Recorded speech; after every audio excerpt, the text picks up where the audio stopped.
Welcome, sentient beings from all known universes and beyond. It's time to activate your cranial downlinks and prepare to receive a raft of discussion on a cosmic ocean of science fiction and fantasy topics, interviews with local area genre devotees, and insightful prognostication by our soothsayers of science fiction, our forecasters of fantasy, and any other beings that happen to get caught in our gravity well. This is the Galactic Driftwood Podcast.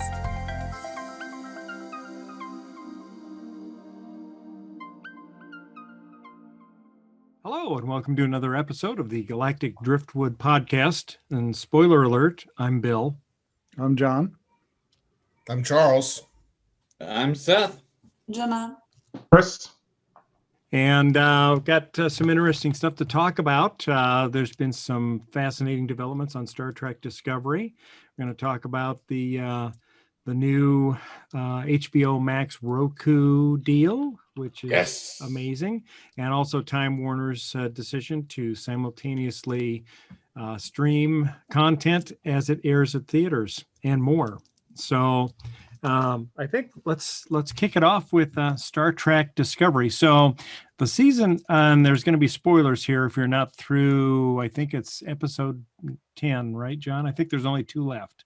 Yes. I mean, episode 10 of season 1? Yep. Season 3. 3, yeah, season 3. Season 1. Seth's hopeful. So he hasn't seen season 3 yet, right? I haven't seen season 2 yet. Season 3 has 3 episodes left, it looks like. Okay. So 13? 13. Yep, Yeah. 13 episodes. Yeah, you guys were talking about a Red Angel time suit, and I'm like, What the hell's that? okay. Well, Yes, we're yeah. way. Yeah, we're looking at the Red Angel time suit in the rearview mirror. Yeah, we're way By a beyond lot the- now, yeah. Yeah. So there's a whole lot of developments in this season. And I don't know. It's so hard to tell where to begin, but I think I'd like to begin with the most recent episode, which brought back one of my favorite, and I'll say quotes, characters, because it's really a thing. But now it's a character. So this is Carl. And Carl, for those of you that don't know, is actually the guardian of forever. So how many of you are familiar with the original series of Star Trek? Well, you mean among us, right? Beyond John and I. Okay. So do you remember the episode City on the Edge of Forever, written by Harlan Ellison? Yes. Is that the one? Go ahead. Is that the one with the mirror?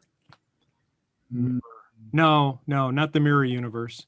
So this is one where McCoy accidentally fell on a hypo. Yeah, There the it is. gate. That's what Yeah, I the was gate. talking The about. gate. Right. yeah. Okay. And they go back to 1930s Earth.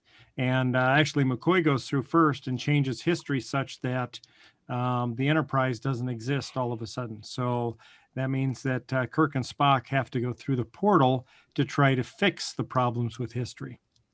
And so the only other time that the Guardian of Forever was seen in Star Trek was in the animated series. And of course, since it's an animated series, I didn't watch it. It was a favorite for fan fiction, too. The animated series was actually, it had a lot of the scripts that they were going to use in the series. I understand. Bill is famous for hating, literally hating. No, I don't Dude, hate. you hate Here animation. he is, I'm just putting not- words yeah. and stances in your mouth again. There he is. Right. I don't. I don't hate animation. I'm He just not a doesn't. big fan. I just prefer I've seen real life you action. sitting around in a room full of people who like anime, telling them why they don't like anime. No, this So is it's like true. I know that, Never done that. Linda was there. No, she Linda wasn't. remembers. Yes, she was. She was Linda- sitting right next to me. Linda remembers nothing. Never happened. Doing Do the Force. Jedi mind Linda, trick. you remember nothing. Now, But anyway, that particular animation style was not very good. So- give it Well, that. they didn't But have a lot of good animation back in the They 70s did. when that They was did being not. made. And Yeah. that may have been what soured me on it.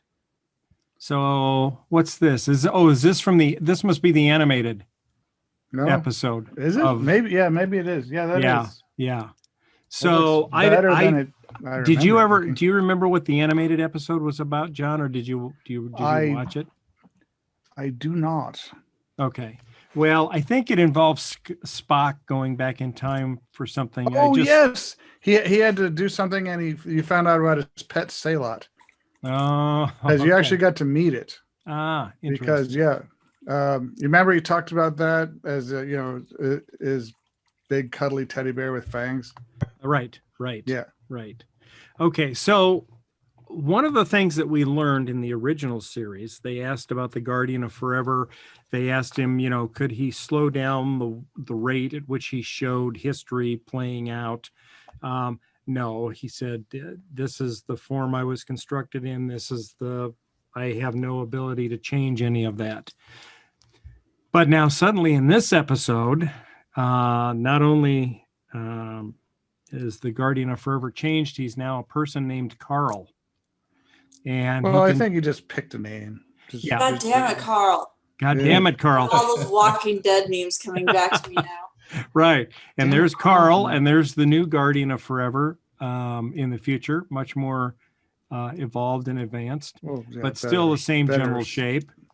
I think you hit it on the head in basically explaining it in terms of the fact that the Guardian explained himself as being unchanging when it was original series, but the Time War, which is something that happens in the you get much more of a history of the Time War, which started under Enterprise. Right. Captain Archer With the dealt with the Time War. Suliban. But it's like weaponizing time caused, in Bill's theory, the Guardian to actually morph into a more proactive character. Yeah. So, which I can see your point. So are they actually referring to the Time War from Enterprise? Not from Enterprise specifically, but they do refer to the Time War. To the Time War from Enterprise. That is literally the same Time War. Yeah, but I mean, they didn't mention Enterprise. They just they didn't mention Time Enterprise. War. Yeah, they mention a lot of things though, like the Kelvin universe is now canon. Yep. Because just one sentence, they didn't explain it, but they do know that the Kelvin universe exists. Yeah, the head of Starfleet knows that there's a Kelvin universe because there was a time soldier from the Kelvin universe that came over to our universe during the Time War. And that's how they found out about the Kelvin universe being created by Spock going back in time. So that is all now officially canon, which was interesting. That was interesting. I wonder what that's going to do. Did the time soldier from the Kelvin universe, was he just like really, really good at doing these sick zero-G stunts flying through asteroid fields? His body spent most of the time trying to jump back in time and jump back to the mirror dimension. And it's like he kind of shook himself apart. Yeah, so the whole reason for the Guardian of Forever episode was to resolve an issue with Emperor Giorgio, who, if you remember, Emperor Giorgio was brought by Michael Burnham from the mirror universe into our universe. And so we find out that every molecule and atom in your body wants to exist in the universe and the time in which it's created. Now, you can jump forward into the future, and it takes a little adjustment, but eventually you can survive there. But if you combine two things like jumping universes and jumping around in time, your body can't take it and it will eventually rip itself apart. And so that's what starts happening to Giorgio. She starts phasing in and out of space-time, and her mind, she gets these crazy hallucinations, different times and different universes. And so they decide that the only way to fix her is with assistance from the Guardian of Forever. And so, well, he kind of just appeared and started doing stuff. yeah, but It's I like- mean the sphere data that's taken over Discovery. So the Discovery's computer now is the sphere data. And what is the sphere data? So that's part of the season 2 episode. So the whole reason they jumped to the future was to protect this data that got downloaded to Discovery's computers by this gigantic sphere that was over 100,000 years old and had knowledge spanning the universe. And so it uploaded that into Discovery's computers. But the computer known as Control, which was the AI created by Section 31 to sort of scan and for anomalies and help them, do their mission, found out about the sphere data, and it wanted it to evolve to its next level state, which would have involved the destruction of all living life forms. Why So do they that's- want that? Why did Control want that? Yeah. It No. was- Why did Section 31 want that? They didn't want that. Section 31 was taken over by Control. Control evolved beyond their ability to control it. Okay, so Control is the AI. And Control it is wanted the AI. sphere Yes, data okay. to evolve. Right. Okay.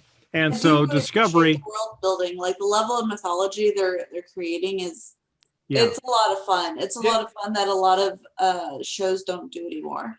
right. Except they're creating all this mythology in the past where no one from the future series knows about it. Well, yeah, and I think that's one of the reasons why they took the show 1,000 years into the future, Right. which you'll find out about at the end of season 2. Yeah. So anyway, so that's why Discovery jumped to the future, was to get away from Control so that it couldn't get its hands on the sphere data. But of course, now that jump had a dramatic impact on Giorgio. And so the sphere data, so the sphere data sort of has taken over Discovery. So Discovery's computer now is the sphere essentially. And the nice thing is it's a very benevolent. Yeah, it seems to be has everyone's best interest in mind at the moment. Yeah, it does everything it can to protect the crew and of course itself. And so they ask it, what's the best way to help Giorgio? Because even 930 years in the future, according to their best scientists of the time, there's no way to resolve this. And that soldier that came forward in time from the Kelvin universe, eventually he was tore himself apart and died horribly. Guess you can be out of time or out of place. You can be from another dimension, or you can be from the past, but you can't be both. Right. For very That long. feels silly. It does. But it's, part of the mythos. You Well, have to- it's their MacGuffin. Let them do what they Well, want. I know. There's just a little bit of a free will problem there, but right. So So where was this on the Go ahead. Guardian Forever? This portal that takes you through time. Where was this? well, it was on a planet. it was on a planet, but nobody ever knew the planet's name until this past episode of Discovery. So people just happened to come across it then, and that's Well, where the episode- Enterprise okay. encountered a strong series of time waves that made them go to the planet, and then they investigated and So something drew them there. Okay. yeah, Yeah. and that's where it got discovered back in the original series. which is an interesting question. Would you, you're captain of a military vessel, you find the Guardian Forever, would you want to tell your government about it?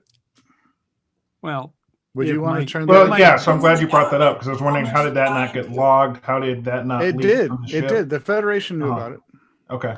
Yeah, but I mean, like right now, would you want to trust the administration with the ability to change time? no, Well, but I trust the Federation Why because they're all good.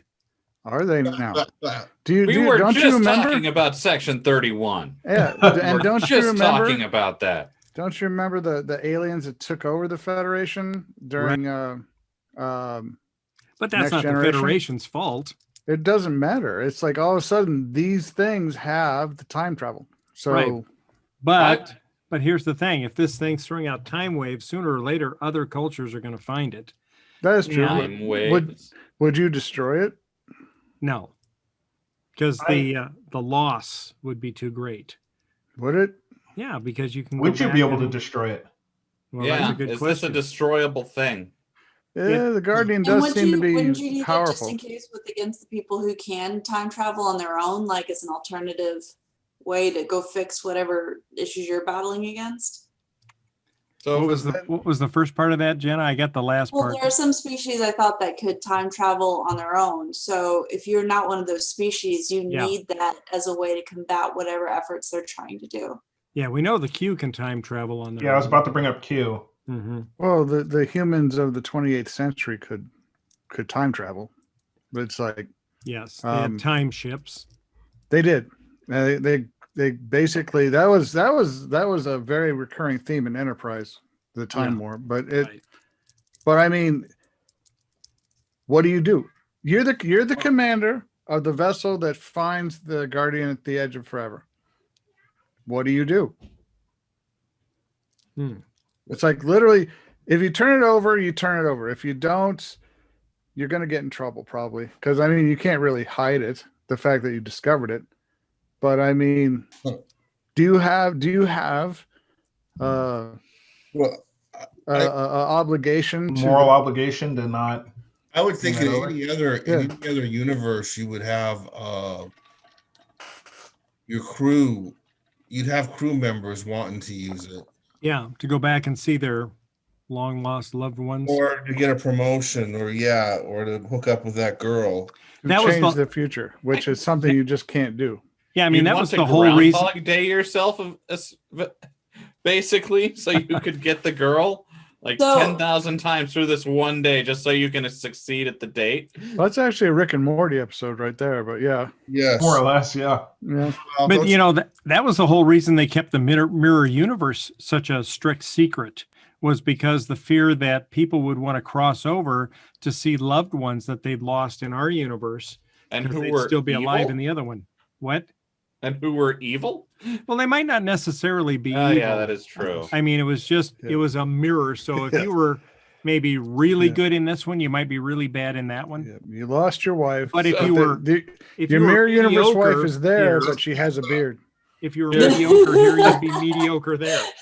Your mirror universe wife who died here is okay in the other universe, but she's a space Nazi. But I bet And you. has a And beard. a lesbian, so she's not interested anymore. Sounds like a pretty interesting space drama that should probably be written down in a comic. Yes. Someone's it's- already written that fan fiction. Probably. There are so many Star Trek shows that I want to see that they'll never ever make. Well, it's Yeah. like the Star Trek is like actually the premier franchise for time travel, and it's Really? like I would Is say it- Doctor Who. Yeah. Premier. Doctor Who is not time travel. Doctor Who is all What? about. Doctor Who is a living MacGuffin. Well, technically, It's still time travel. Star Time travel's Trek the whole Star Trek thing. deals with actual like Doctor Who is- philosophical issues. Like, all right, like the one we're talking about right now, you can change the past, but also there's episodes like Tomorrow is Yesterday, where and the one with Gary 7, where they went back in time and it turned out everything that they did was required. That actually literally they were a part of history and they didn't even know it. So they've got a balance of how they do time travel in a very good way. Doctor Who doesn't do time travel worth shit. You're forgetting about... I'm saying that as someone who really likes Doctor Who. No, But if you're you wanna forgetting talk about about- the best Star Trek time travel story, Star Trek 4. What else? Oh, I didn't forget about it. It's just there's so many. How do I get them all? And it's like, I don't know where that one fits in. I don't, because they didn't change the past, or did No, but it was still time It was travel still and technically great. time I love travel. it. Yeah. So I mean- would that one be where they weren't necessarily expected to go, but they managed to accidentally not Well, we- change time? And we don't know for sure that they didn't change time, because they did bring back that cetaceanologist with them, They did. right? And- And who and- knows what sort of contribution she might have had. Well, if you remember, they also introduced the or Scotty gave them the Transparent aluminum. formula Yeah. for Yeah, they did. transparent aluminum, and he's like, hey, do we Right. know the guy? How do we know he didn't even invent the bloody thing? That's Right. just irresponsible. That's crazy. At some point, Star Trek is going to have to be careful because they're teetering on Marvel with all of the A changes. little bit, and that's where my wife actually doesn't like a lot of things that get into a lot of time travel when they start doing that, because there's so many, it's like that Variables. meme where the guy's sitting there and he's trying to calculate all this stuff that's impacted by whatever, and she hates it. I can understand why, because you get into these types of conversations and it's like, well, yeah, then you can just change anything. You can rewrite the story to whatever it is that you want at any point. Just hit the reset button. So Go that's back, travel in time, that's and change it. why, Chris, that's why I think the best time travel episode that I've seen Star Trek do, just like hands down, is in DS9, where they go back into the Trouble with Tribbles. Yeah. I need to see that episode really bad. That Like, was good. In Keep that forgetting. one, they can't change the past. So, like, they go to a lot of effort not to change the past because, they're in the episode and they can't. Mhm. And that's like, that preserves canon, that let them play around in the past a little bit. Mm-hmm. So in And this ha- one, they actually are concerned about changing the past, because most times Star Trek, they just go and do whatever the hell they want anyway. Well, Yeah, Star Trek to that point, Discovery yeah, has that's just YOLO, been- bitches. Star Trek Discovery has just been coming after canon with a freaking. It get worse.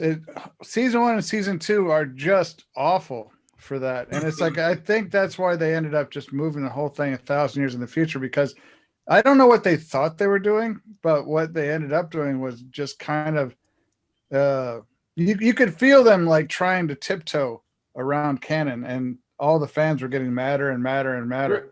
Were they trying to tiptoe around canon? I'm still on the freaking Klingons. Well, and me too. I hated the Klingons. I thought the Klingons were it's basically whoever the showrunner was just wanted to make their own Klingon, and it's Well, they it's wanted terrible. they wanted to made be a- able to monetize it.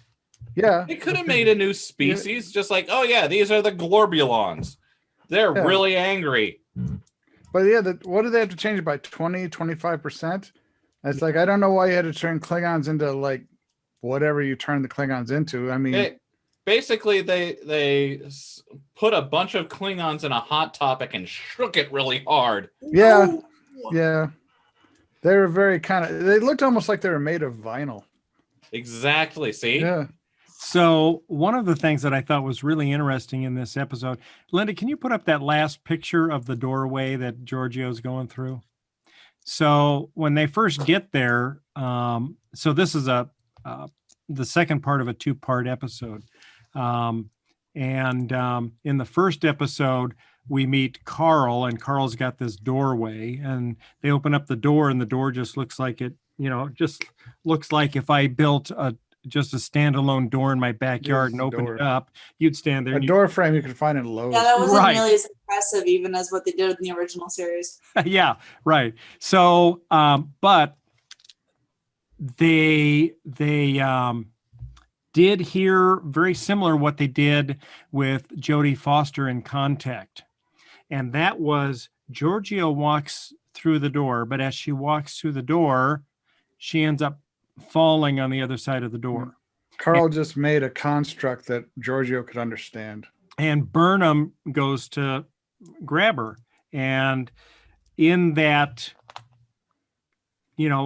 5 to 10 seconds that she walked through the door and fell down, she actually ended up living several months in the mirror universe.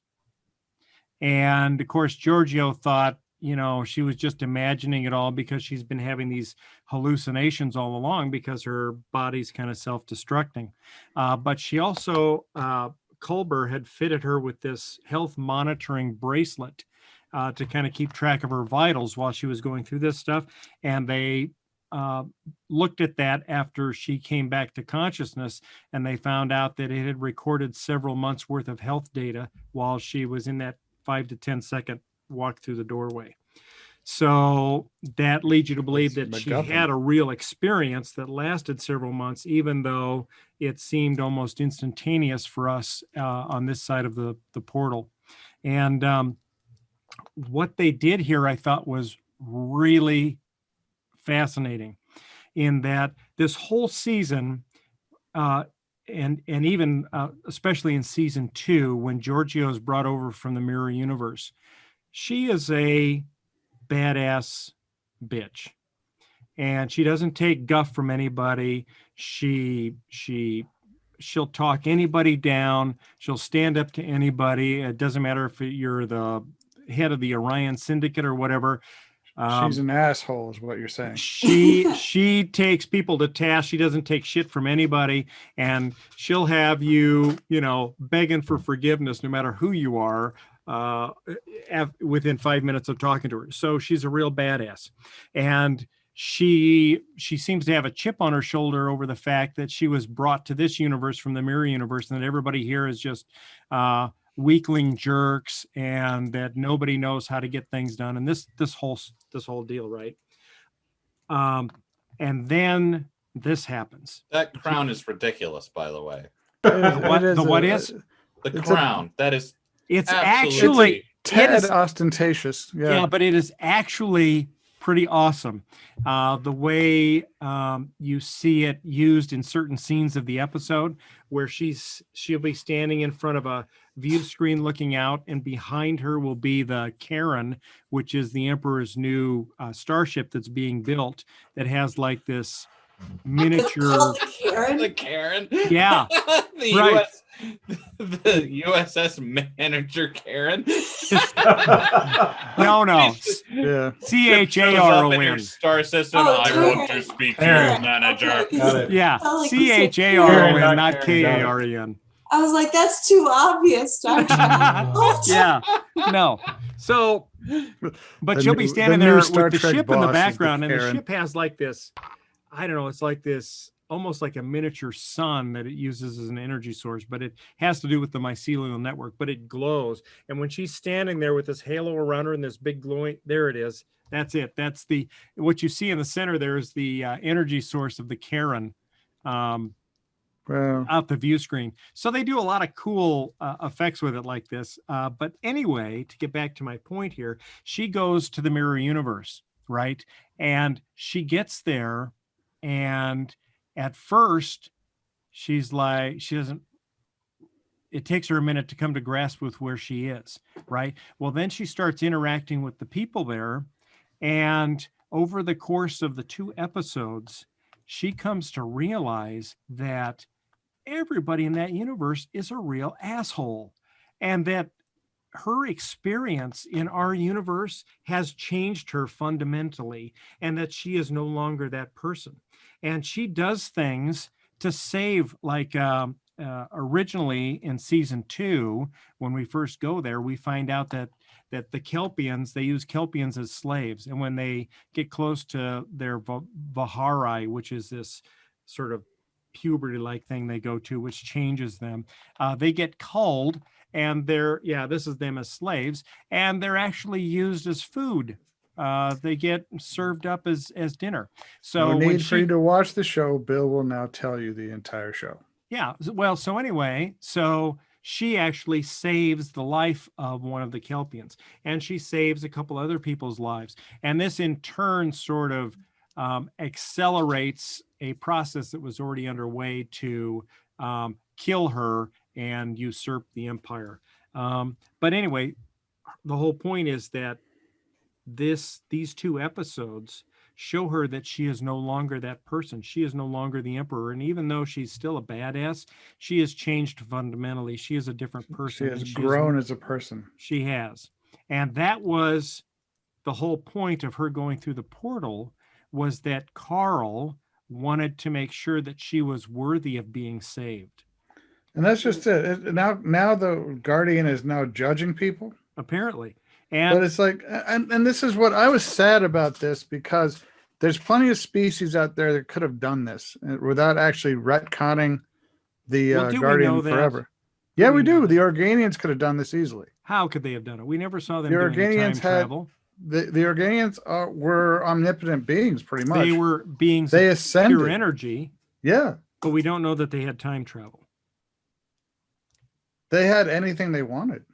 We don't know that. I think if Star Trek, if Starfleet, the Federation had time ships by the 28th century or whatever, Yeah. someone who's ascended to pure energy can probably just pop back a week and remind themselves they need to take out the garbage and then come back if they want. Yeah. Or we know Q can do whatever Q wants to do. And I Yeah. actually at first I thought Carl was a Q. Yeah, but Dude, it's not I'm like disappointed we haven't seen anything from the Q. it's Yeah. not like they can just go and summon the Q at will. Well, yeah, but he usually takes an interest in such things, especially it's like Picard. Why hasn't he been playing with Picard? I mean, maybe he grew bored with it all. do you know how you summon a Q at will? I mean, maybe I once don't. Picard became partially artificial, like Q was like, meh, not as interesting. So Right. Picard bot won't appeal to Q Probably not. because that's what he is now, is Picard bot. Mm-hmm. Yeah. Spoiler alert. The way you summon Q at will is you pull up a history of Picard interacting with Q, and you're just like, man, that Q is sure boring and predictable. And then that just teases him. Summons the Q. I see. I didn't know that Carl was the Q that we're used to, but we know there's more than just one Q in the Q continuum. Well, True. yeah. I thought It's a Carl continuum. was a different Q, but But That all the would've Q made go by sense. the name Q, Yeah. and Carl but doesn't. Q well he basically he can give whatever name he wants, but it's They like all call themselves Q. how do you stop an omnipotent being? It's like if he wants to call himself Carl, he can call himself Carl if he wants. But I thought he was a Q, and it's like we know that Q can do anything he wants. Say what? You bring them cookies. That's how you stop them. Little acts of love. Right. Please don't destroy us, omnipotent Q. You disarm them with your charm. Oh, They don't care. So, anyway, I feel that the At Q the are end of immune the- to charm. at the end of the two-parter, Giorgio ends up going through the actual Guardian of Forever to some point in the past where the mirror universe, before our universe and the mirror universe diverged. That's all we know at this point, but that, I believe, sets up the start of the new Section 31 series starring Michelle Yeoh. So she's out of Discovery now. Correct. Well, yeah, but it's like I wonder how they're gonna. I mean, deal with the fact that she now has a full understanding of like 31st century technology. So they're going back in time again. Well, Correct. just the Emperor, just Giorgio. Well, no, the show. There's going to be Yeah. another show. Yeah, Right. That's Section gonna 31 be show. But we don't know how another far in the prequel. past it's going. Well, actually, we do. We know it's before the two universes diverge. So it would have to be before Kirk and Spock in the initial Mirror The, episode. the question is, Well, are they no, gonna it do doesn't have to be theme before. song Yeah, it has to be like before that. You're right. Men in Black, What's Back in that? Time by Pitbull. That's the key question. Are they Well, going to actually- get a full theme song for going back in time like the Men in Black did on number 3 with Pitbull? Anything's possible. Never It could did happen. actually see Men in Black 3. How was that? It was fun. It was- I mean, it's always fun. Yeah, all right. That's a good way to put it. It was fun. It Yes. was. It was fun. Let me How about see. international? You just have to accept as entertainment. Like it is a temporary distraction to just get away Oh. and take a break from fucking reality. Oh, there were mirror episodes in Next Gen. So, well, not Next Gen, Deep Space Nine, which is same time period as Next Gen. Yes. So, the mirror universe still was crossable then. So, Right. Yeah. So They anytime, went over a couple times. They went over for a two-parter at least. But Yeah. Next Gen was what, 100 years after the original series? something like that. Yeah. Yeah, now they're 930 years ahead. And they said Did- now did the they- two universes are so far apart that you can't cross. Well, where do you think she's going to end up? I think she's going to end up somewhere near the time of Ants and Mounts series. Yeah, I do so too. they can interact. But I do too. So here's an interesting thought. Like, Western culture and these TV shows, you get time travel and, perceiving the what could have been and what might have been. And are we one of the only, because of how Romance language allows for the past, like, do they have these types of themes in other languages where there is no past possible? So like I remember reading an article by a very interesting scholar whose parents had gotten on the boat from Vietnam to flee when the Americans had to leave too, because, any allies were being killed, and one of their boats, like another boat had been blown up and blah, blah, blah. And so having grown up being bilingual, English and Vietnamese, he asked his father in Vietnamese, have you ever thought about, had we never got on the boat, what would have happened to us? And the father's like, what do you mean? We got on the boat.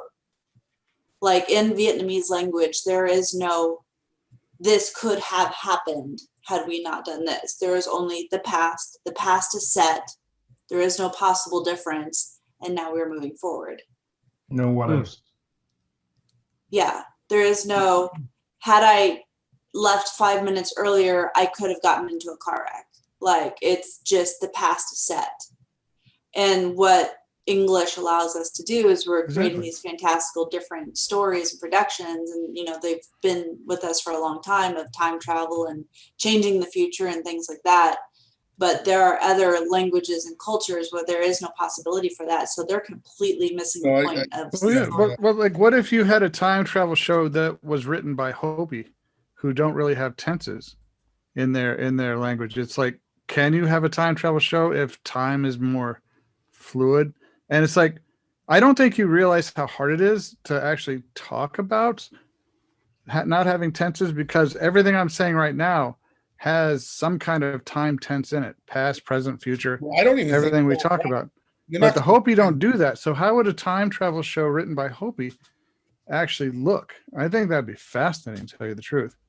But you're not going to find time travel as an idea.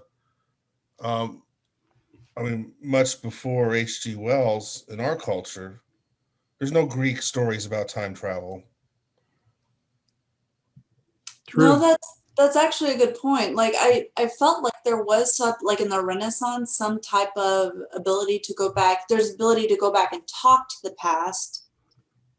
Yeah, you can go back and talk to the past, but there's no actual going back and changing it.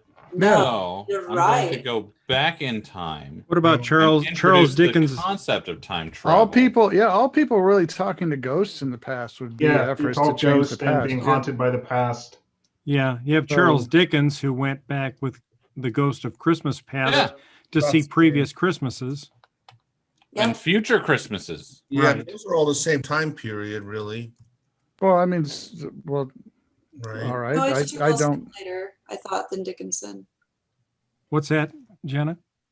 Well, Charles just said that Maybe I'm wrong. they're all the same time period, but Dickinson I thought Wells is much after Dickinson, different centuries. Wells is, you're right. Dickens is earlier, in mid 1800s. Yeah. But it almost seems like a burden to have that ability to look past, like, I mean, it makes for interesting TV and art and things like that. But if you think about it, in those who speak our language and grow up mentally with the language, that you can change the what if of the past, it creates that burden of regret. Because that's what got me thinking about it. It's like regret, like go back and change what you've done and going forward. If you could go back and change it, that guilt of regret. When there are some languages, there is no regret because there is no going back to change. It is what it is. Yeah. So maybe that's kind of what the role of like prophecy or something was in the olden days before time travel, is you'd get a message from the gods about something that would happen in the future and you change it now, or you're doomed to live it. That and the drugs. It was about the two things. Fix the problem before you make the mistake and do the drugs. Because a lot of those prophets were fed off of like drugged wine and things like that.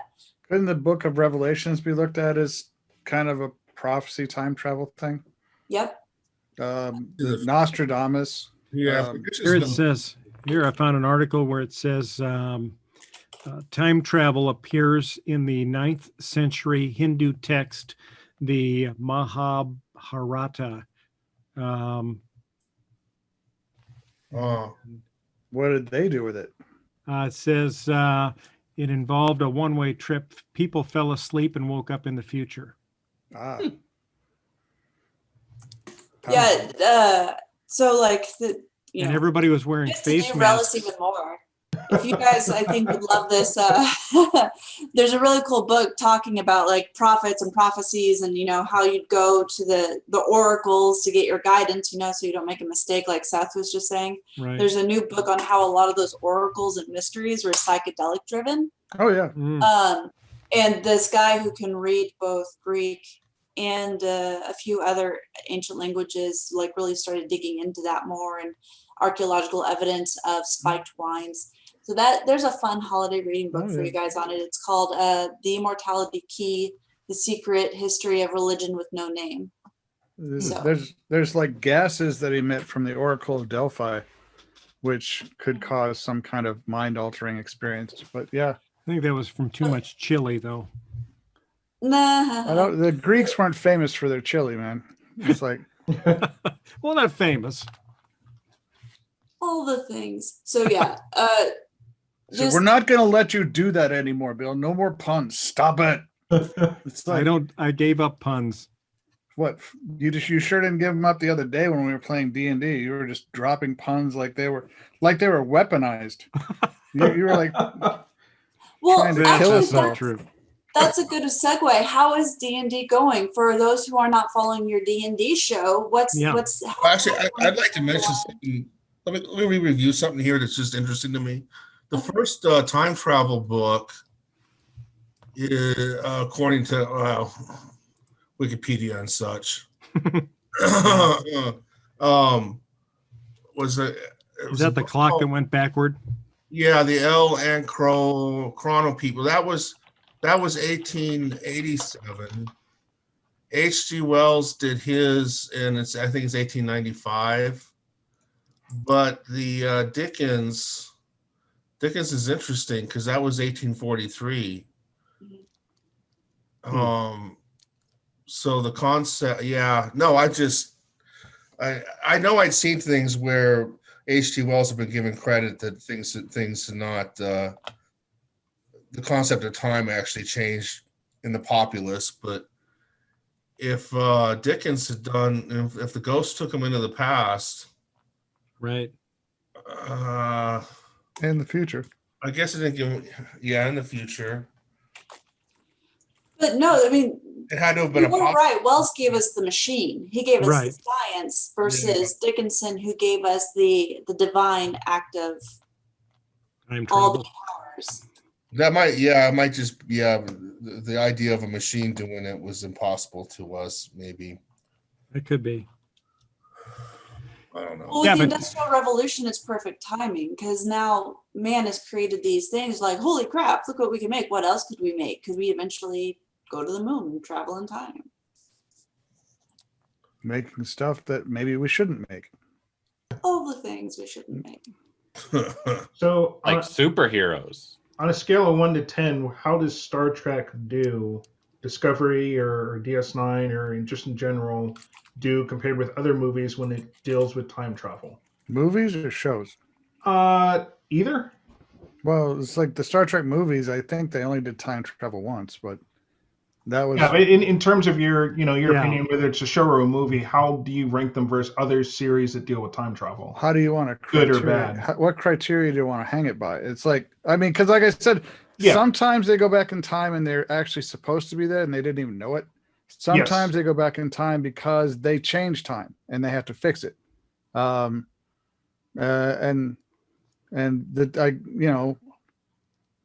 don't know. It's like, I think time travel, I mean, Star Trek is literally the centerpiece of modern time travel science fiction discussion. I think It's it takes it much more seriously than like Doctor Who, which sort of has exactly a wink and a nod Yeah. approach to time travel. Doctor Who is very entertaining, but it's it really Kind of literally garbage in terms of like the science behind time well, travel. it enjoys contradicting itself. In fact, the Doctor seems when someone thinks they know what's going on, the Doctor goes out of his way to prove that they don't. It's like, and that's okay. That's okay. That's just what they do. Yeah. But it's like Star Trek, set up the whole idea. I mean, not the whole idea of time travel, but a modern interpretation, just like the mirror universe that a lot of shows. They invented the mirror universe. But this thing they're using still a technology they don't understand, correct? Well, yeah, there's lots of different ways to time travel. In fact, the Enterprise can slingshot around the sun and go back in time. Yeah. Makes tons of sense. Right. I mean, I don't. Well, here's the thing, though. I don't know if Star Trek may be playing with time travel, and time travel may be new, but I don't think the concept of a mirror universe is exactly new. I feel like that's been around for a long time, like the concept that there could be evil versions of ourselves, doppelgangers, and whatever. But Well, maybe that's just more. How we conceptualize it in a modern sense was definitely laid down by Star Trek, The darkest timeline. which Well- came straight from Star Trek, I do believe. In fact, because Abed was like wearing a fake beard. It's like, A goatee. yeah, because they were the evil timeline. I'm sad I don't. No, they decide to be the evil timeline. Well, they were the evil timeline, but but Abed's the one that Abed. God, I missed that show. I heard the movie's been approved. What show's that? Community. Yeah. Never heard of it. You haven't seen. I think you would have seen Community. Well, Bill, You're in for you and Linda would really like Community. Yeah, You would, Find it you on a would. streaming service and start watching it. It's on Netflix. It's on Netflix, and it's not animated, so you will watch it. No, it's great. It's nerdy. It's fun. Okay. The writing is really good. All the season finales they just go over the Amazing. top. It's Like- fantastic. It's really one of those episodes, like TV shows, like if you've had a long day and the fucking news and the social media is driving you crazy, just pop this in and have an escape. Exactly. What Jana just said. That We'll have some it's like, time over the that's what it holidays. is. We'll start watching it. You really Yeah. should. Yeah. You guys liked The Good Place, so Yes, you we should did. really like this. Okay. Like, All it's right. not a continuing story Yeah, Is that's that it. like The Good Place was, but like the characters and just like the episodes are all just So so these are the nice. characters from. Yeah. Community, Yeah. yep. So All fun right. fact, Chevy Chase is in it and he plays the heir of a sanitary wipe, Yeah. like family mogul complex. And actually in real life, he is that. Really? Yeah. Oh, I thought you didn't know- meant by air, not HEIR. I thought you were saying AIR, and I thought he plays a smell. Chevy Chase owns a sanitary wipe company. His family did. Someone told me that. Now I've got to check Wow. myself to be true. I did not know that. But now it's like we should have a community episode, so you should check that out, Bill. will I think check it out. you'll really like it. You will. right. I promise you. We'll scope it out. Oh, hey, is anybody watching his Dark Materials? I Yeah, have started. We've got to watch that. Yes, we are. Yeah, we're. I'm watching still that trying now. to figure out exactly what's going on, but I like it. Are you watching season 1? Yes. Okay, where are you? Episode 6, something like that. Okay, 5 all or right. 6. Yeah. It's slowly coming out. It doesn't. It definitely takes its time setting up its premise, which It can be does. really good. Yeah. Yeah, I heard that the Catholic Church advised their flock not to watch it because it painted religion in such a bad light. Oh, good. It kind of does, and Yeah, I'm you know what I like most? I think is the most telling was that most of the religious folks in it. So there's the concept in this show of a demon, yeah. I which want a is- demon, man. which is I not do. like what we traditionally think of as this evil personification of evil. A demon is basically your soul, but it takes on the appearance of an animal, and everybody can see it, and it follows you around, and it talks to you, and it can interact with other people's demons, and most of they call it, the church there is called the magisterium, and most of the order in the magisterium, their daemons take the form of like insects or lizards or snakes. Yeah, so that's it. And the other thing that's really cool about it is that they have sentient talking polar bears. We'll have to do polar a show bears. on this one. I feel like you buried the lead there, Bill. I know, it's awesome. You had me at sentient talking polar bears. Right. And you can see the people's demons down below there. So the monkey, the lion, leopard, the hare. Well, that monkey is an asshole too. Yeah, well, so's his owner. Yeah, Ruth Wilson plays that. Yeah. I don't like her and her monkey. Yeah, but Bill, are those? They're not creatures that haunt them. Like No, they're souls. They're literally an extension. Yeah, of your soul. it's like the personification or the animalification of a soul. Yeah. So if the animal gets hurt, they get hurt. If they get hurt, their animal gets hurt. If they die, their animal dies. And if their animal dies, they die. Yeah, they're all interconnected. What do you think your demon would be, Bill? Mine? Probably a Labrador. Yeah, I'd be shooting for a cat, I think, but maybe a ferret. A ferret could be fun. Mine would be a ferret. My favorite animal is a black-footed ferret. But there you go. Mine's what is it? Huh? Interesting. I don't know. That seems a whole lot like the "What would your Patronus be?" question. Kind of exactly in that particular area right there. It's Except I don't know. The Patronuses aren't around all the time because the demons are. They're with you 24 hours a day, 7 days a week. Yeah, and other people can see it. And the interesting thing, well, being from the Northwest, I did one of those little spirit animal things with. Anyway, mine's the badger. Well, I need a meme now that Charles Badger don't give a fuck. Just a regular badger or like a honey badger? Or... I don't remember. No, he's now Charles Badger. Charles Badger don't give a fuck. Yeah. Ain't no badger like a culturally appropriated badger, right, Charles? Yeah. What's that culture? What? I don't. The badger is what I was told. Yeah, so in the show, you can't be very far from your demon and live. If you get separated by too much distance. Not supposed to be able to be far from your... Right, but apparently witches can. Witches have the technology to do it. And the magisterium and that bad woman with the monkey demon are trying to figure out a way to cleave people from their demons, which they're having some success with, but it just creates this soulless human in its way. Member of the Trump administration? Pretty much. Why would you want to be free? It's like your demon? So a whole land of Stephen Millers. I don't know.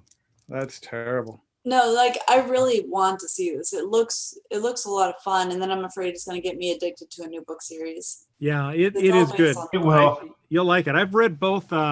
The Golden Compass was the first book in the series, and then His Dark Materials was the second book.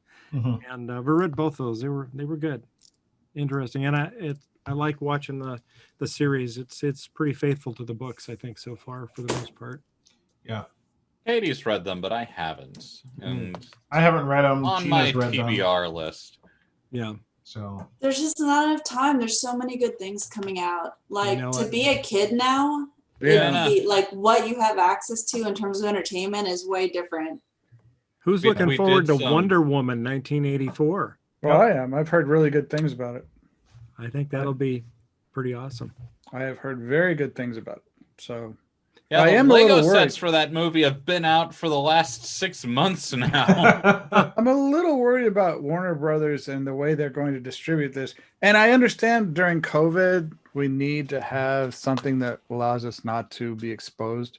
But how are the theaters going to survive the Warner Brothers model? They're not. In fact, Linda was reading just the other day that one of the chains. Do you remember which one it was, Linda? Was it AMC or one of them? AMC is going to be broke by January. Yeah, they're going to be broke by January. So should I mean if since they actually got the stimulus passed, is some of the stimulus money going to go to the theaters? Well, here's the economical question. If the time of theaters has passed, why should we use money to prop them up? Right. If the technology has made theaters what it is, then maybe there's just not as many theaters. Only one or two survive for like people who can't afford the big screen. Right. And that money goes towards industries that are not ultimately going to fail or be reduced. Well, Or that's not just how we really work here, though. needed. Or True. That's Or just the you're not wrong, but Right. that's just not how we You're- operate.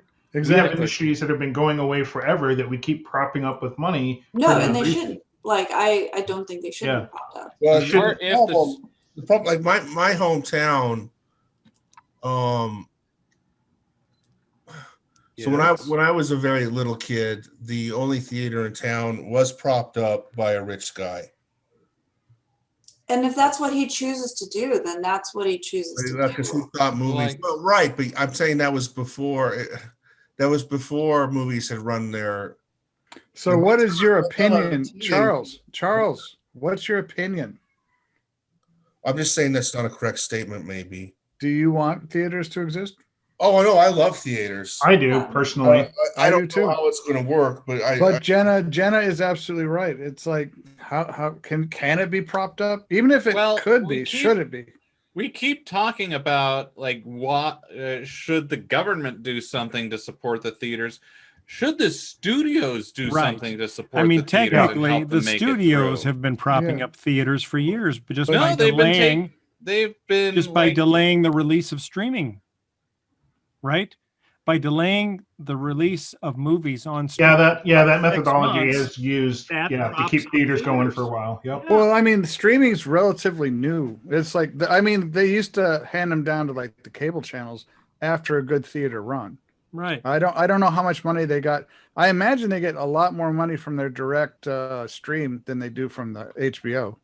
well, But they, it's like the studios though have been like the movie theaters don't make much off of ticket sales at all. That's why you've got $10-12 popcorn and yeah. $8 Yeah. pops is because that's where they have to make all their money from. Right. So maybe if the studios would let them keep a bigger slice of that pie, the theaters would be like a bit more profitable without having to Absolutely. like make their profit margins up in other areas. I don't see in this day and age where the incentive is for studios to continue supporting theaters by delaying releases.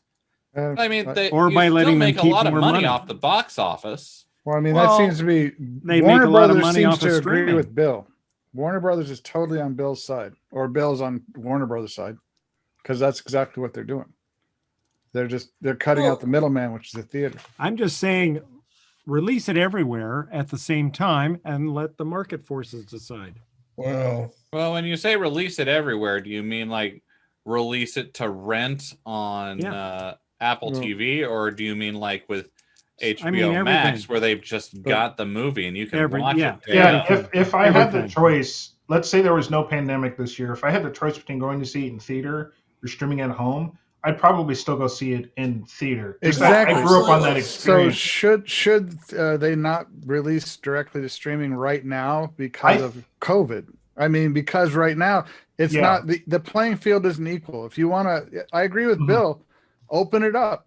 Let the market decide. But right now, it wouldn't be the market deciding; it'd be COVID deciding. No, and I think Yeah. just shorten the time before they do start streaming. Let the people, the diehards who are going to still see stuff in theater, they're going to see it probably within the first 2 to 4 weeks. Yeah, keep So it for just opening delay. weekend. Yeah. Well, look, people that want to see it in the theater are going to go see it in the theater anyway. Yeah.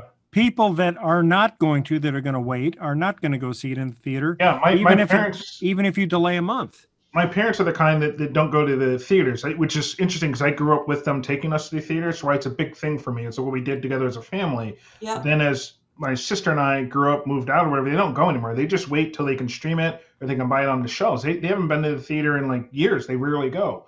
But me, I would still go regardless of whether it's available in 2 weeks to stream or 3 days to stream or on the same day. I would still go in another not 2020 year, Yeah. I would still go to the theater regardless, just because I want that experience. I'll pay for the overpriced popcorn. I'll throw them a few bucks. I want them to keep going. Yep. Even though I could technically present myself with a better experience at home, I still enjoy that. There's that something to be theater said for that experience. community viewing experience, right? I can And- go with all and my I'm- friends. I can get 20 Yeah. of them to go if I wanted. And I'm with you, Chris. social. Chris, It's I've been so- in your basement. You could have 20 friends over to watch a movie in your basement. I can now, but Right. yes. But Yes. still, that's not identical to what it would be It's with not. a theater full of strangers Right. seeing and all reacting to this to the Well, same I've thing. even gone. I think we all have a little bit. I've gone and watched older movies I've already seen Same here. at Yeah. the theater, and it'd be old movies, and I've watched those rather than the new releases sometimes. Yeah. I mean, Give them a choice. nothing's going to compare to seeing, to going to a Rocky Horror Picture Yeah. showing or live as opposed Right. to watching it in your living room. I Like, go those are to- two completely Or when you different could not experiences. reserve a theater seat.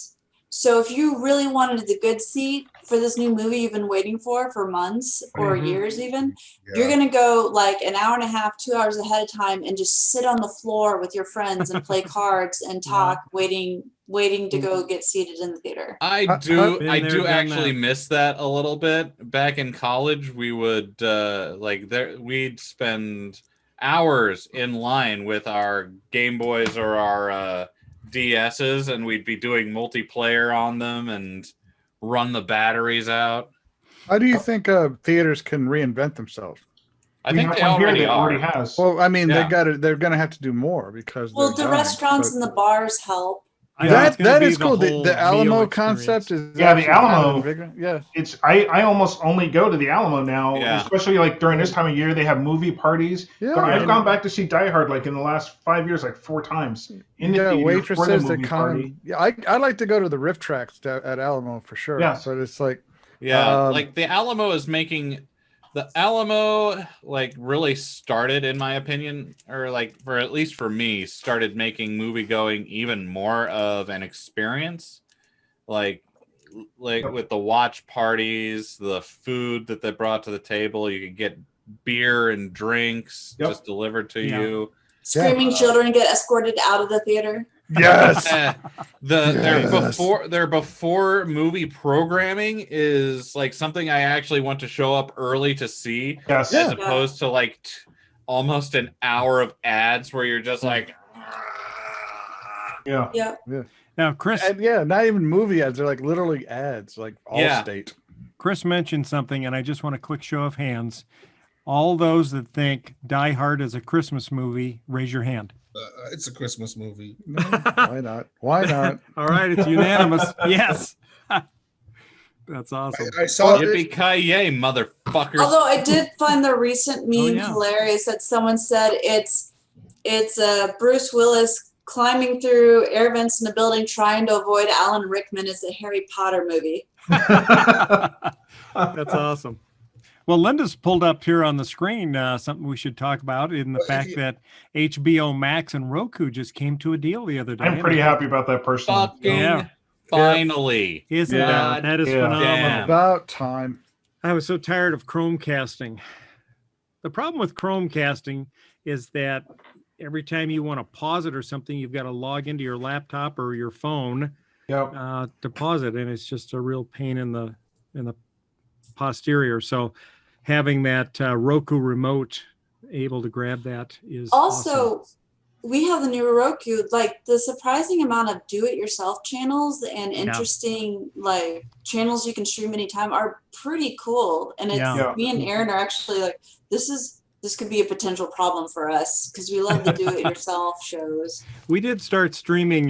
We checked out Dust, which is a sci-fi channel, Yes. sci-fi shorts, and we were watching that the other day. But I did find out there is definitely one downside, at least to that channel.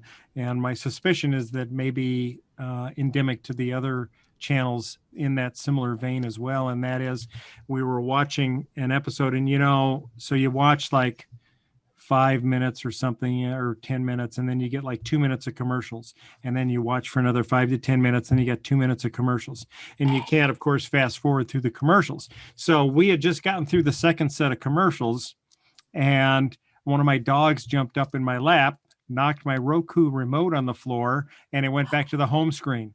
No. And I'm like, God dang it. So we started dust back up again, went into the show, but I couldn't resume. I had to start at the beginning. So fortunately, I could fast forward through the show until the commercial points. I had to watch 4 minutes of commercials just to get back to where I was in the show. And so based on that, I'm like, yeah, this is. So you're blaming Roku for your dog. I'm just saying I should have the ability to resume. I get that on Netflix. I get that on HBO Max. Yeah. I get that on Amazon. Give me the ability to resume. Netflix isn't giving you commercials, though. No, true. That's true. Usually. I don't mind commercials. But I can resume on CBS All Access. I have a problem with commercials when it's very redundant.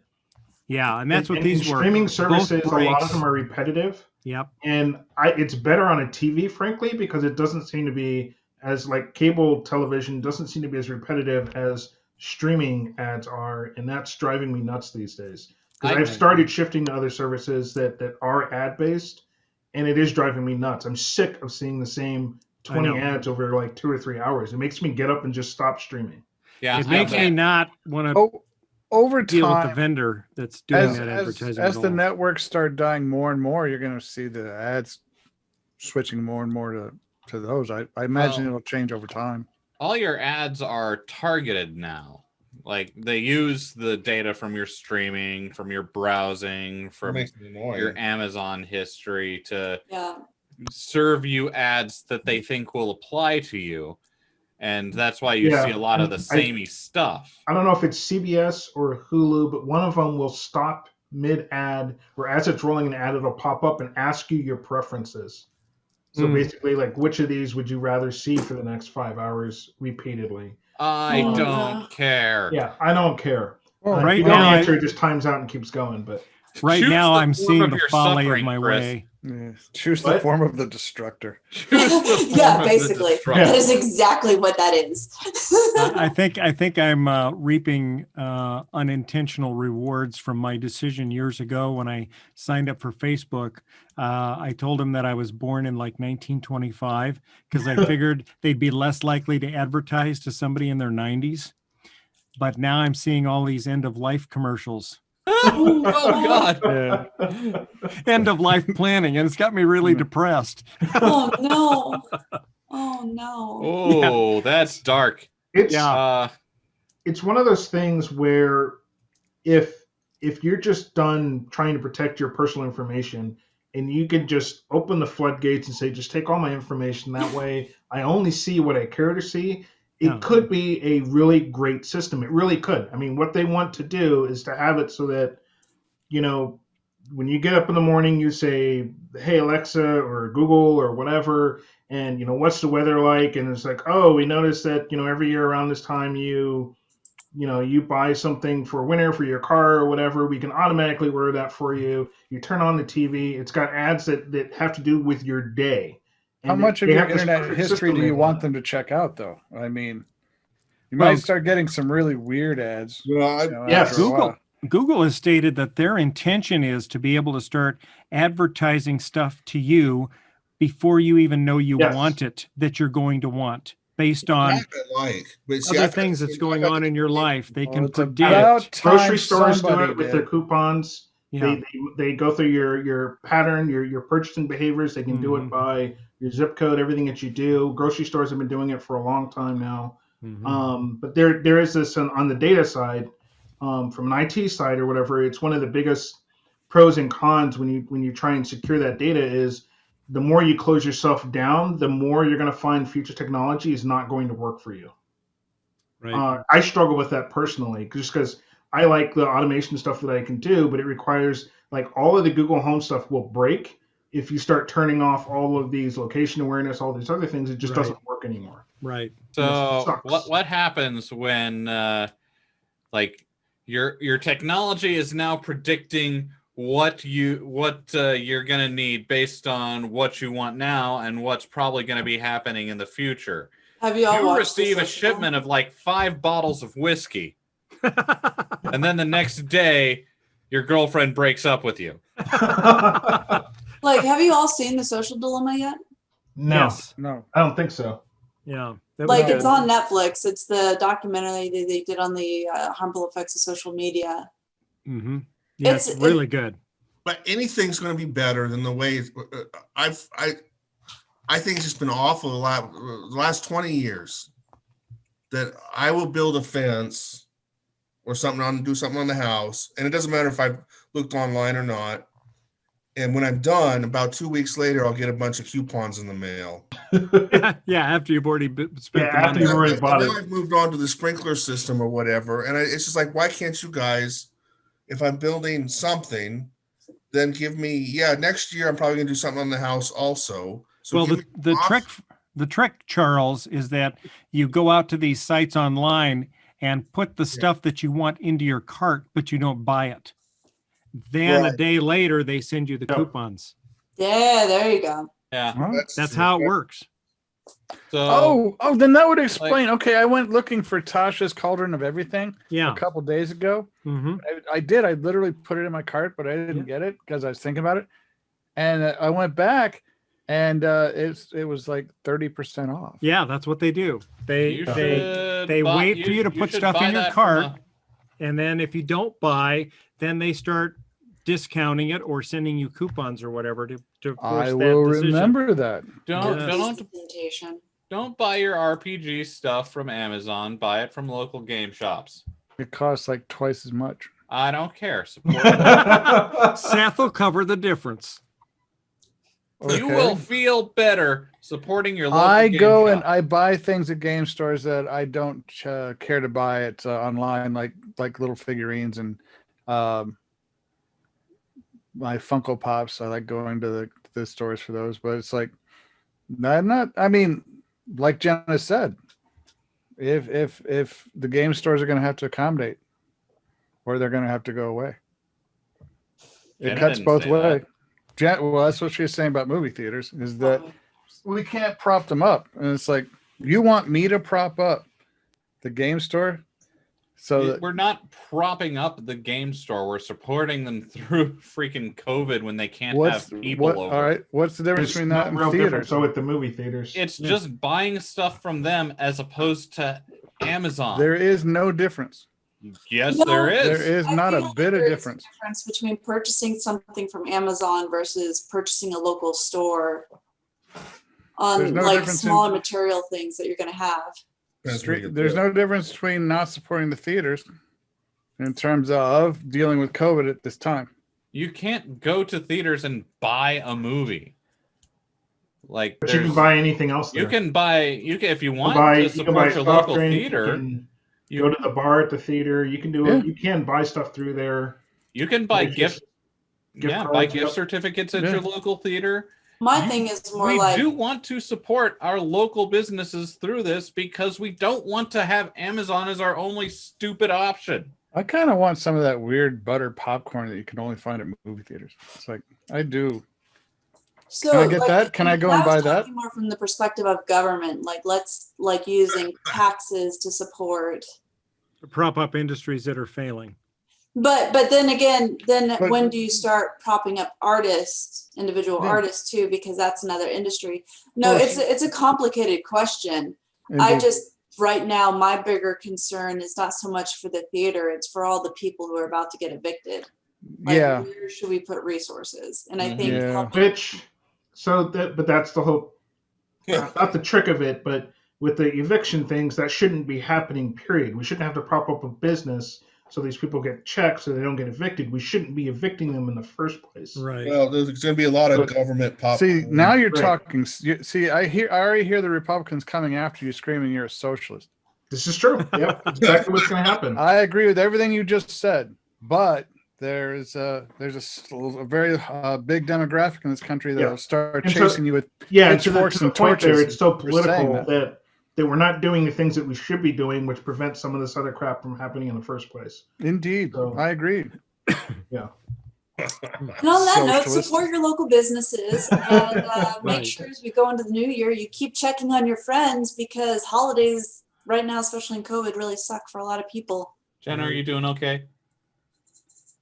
The stress welts have gone down, so Did you, speaking of, are we doing okay? Did you see the news today about the new COVID variant in London? That's Yay. Yeah, so they 70%. just locked down again, like a tier 4 Yeah. lockdown or something. It's 70% more transmissible, and they also said that it's got, I think it was 23 mutations, which is a very high number of mutations for a virus, and they So- don't know exactly what that means yet. So But I the understand this isn't the vaccine still flu, works but on it. should we be really all that surprised that there's another variant? No. I mean, we get vaccines every year for the flu and things like that because Right. it's expected to change and improve, if you will, or just Yes. I morph heard over the time. vaccine still works with it though. Yeah. Yeah, so if the vaccine still works for it, that's good. But nobody should really be surprised that we're about a year beyond when this all started. It's gonna continue to change. It's gonna continue to morph. It's Yeah, I gonna mean, it's- do what other viruses do. It's So- on the loose in the world now. So like any virus, it's going to mutate. Yep. Mhm. Yep. So I did see that, and I was talking to Gina about it last night, and I said that is a concern, but I'm not as concerned. I'm not surprised Yeah. when we look at any other virus that's out there. So Yeah. I'm just hoping that they don't find that it's 70% more lethal. yes. No, Yeah. the article I read said that it isn't supposed to be more lethal, just more infectious. The likelihood is that it's not. They said typically when these mutate, they don't become more deadly. Well, They I just mean, become easier to transmit.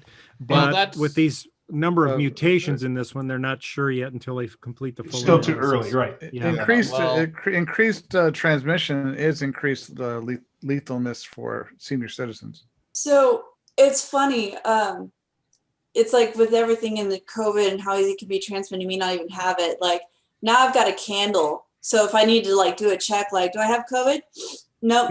I'm good. Right. But it's I fun. can't quite. What would that be like? What is it like to lose your sense of smell? Well, I see, can't quite here's even the- imagine it. No, That's and I hear it's horrible, especially for eating. So it's been Oh, I really bet it fun, is, but yeah. they've seen two levels of this impact actually businesses where people are buying scented candles on Amazon and then there's giving these horrible reviews like doesn't have a smell, blah, blah, blah. They don't understand that they have COVID. And then like recently, That's terrible. I saw That's awful. so if you've This ever candle doesn't smell like anything. I can't smell this candle. It's terrible. Give me my money back. Well, part of that is so Stokes is a really good restaurant here in Omaha, and it's really flavorful food. Like I love the flavors.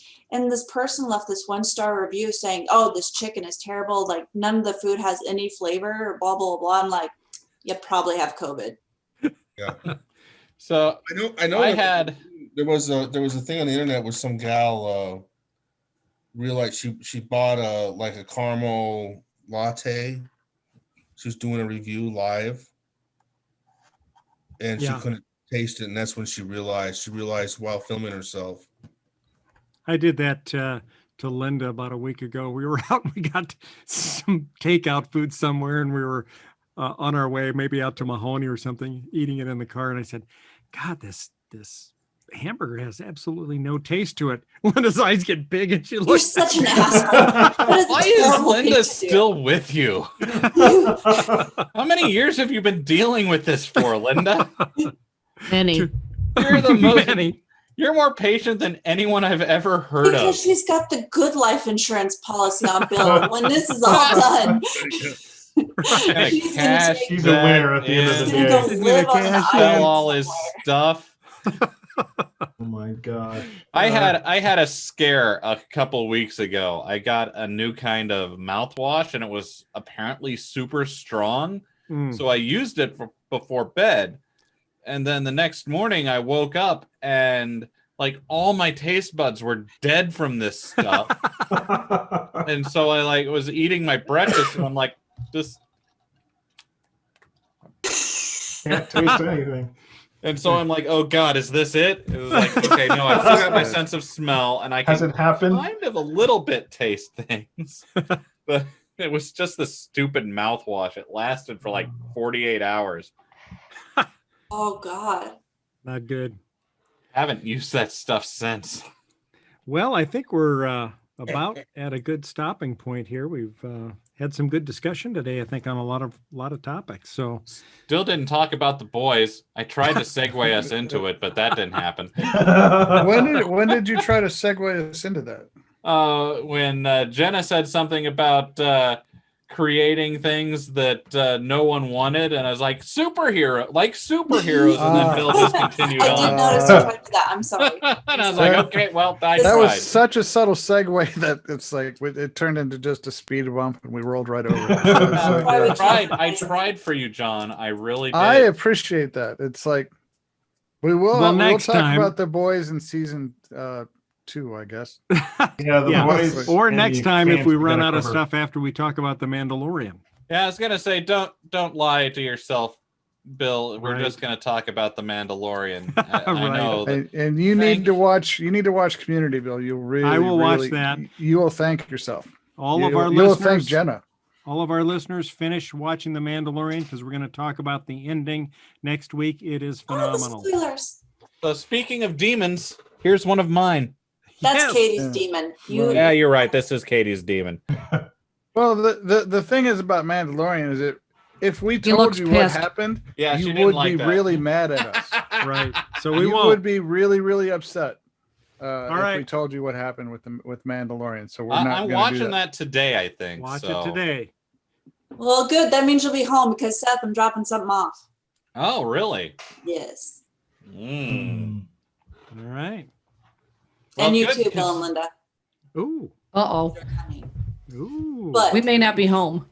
oh, We're supposed to be meeting Josh and Katie, I think, down in the old market after this. So, but we'll be home later, all right. depending upon Well- when you're coming by. But Everyone, it's been a hell of a fucking year. Yep. So looking forward to the end. I think our next podcast will be next year. So let's kiss this Let's dumpster hope- fire goodbye. Yeah. Yeah, everyone. everybody want to give the double finger salute to 2020?